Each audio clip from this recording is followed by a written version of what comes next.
What advice would you give? A lot of young people look up to you. What advice, despite their better judgment? No, I'm just kidding. I'm just maybe only kidding. Only kidding. They seriously look up to you and draw inspiration from your ideas, from your bold thinking. What advice would you give to them? How to live a life worth living? How to have a career they can be proud of, and everything like that. So, live out the values that you think are really important and seek those values in others. Would be the first piece of advice. Second piece of advice: don't go on Twitter until you're 26, and 26 because your brain is fully developed at that point. As I said early on, I was on social media and writing columns from the time I was 17.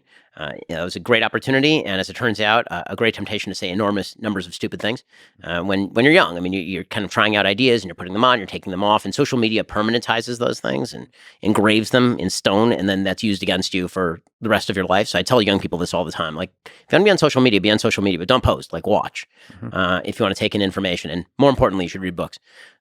As far as other advice, I'd say engage in your community.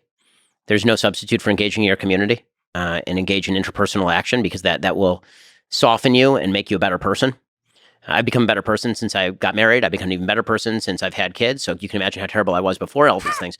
And engaging your community does allow you to build the things that matter on the most local possible level. I mean, the outcome, by the way, of the sort of politics of fulfillment that I was talking about earlier is a lot of localism, because the roles that I'm talking about are largely local roles. So that stuff has to be protected locally. I think we focus way too much in this country and others on like world-beating solutions, national solutions that apply to hundreds of millions of people. How do we get to the solutions that apply for like 5? And then we get to the solutions that apply to like 20. And then we get to the solutions that involve 200 people or 1,000 people. Let's solve that stuff. And I think the solutions at the higher level flow bottom up, not top down. What about mentors and maybe role models? Have you had a mentor, or maybe people you look up to, either you interacted on a local scale, like you actually knew them, or somebody you really looked up to? For me, I'm very lucky. I grew up in a very solid 2-parent household. I'm extremely close with my parents. I've lived near my parents literally my entire life, with the exception of 3 years at law school. And like right now, they live a mile and a half from us. What'd you learn about life from your parents and your father? Oh man, so many things from my parents. That's good and bad. That's a hard one. I mean, I think the good stuff from my dad is that you should hold true to your values. He's very big on, you have values. Those values are important. Hold true to them. Did you understand what your values are, what your principles are early on? Fairly quickly, yeah.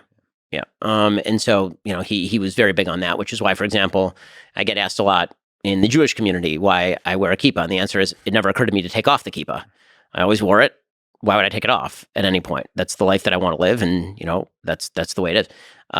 So that was a big one from my dad. From my mom, practicality. My dad is more of a dreamer. My mom is much more practical. Mm-hmm.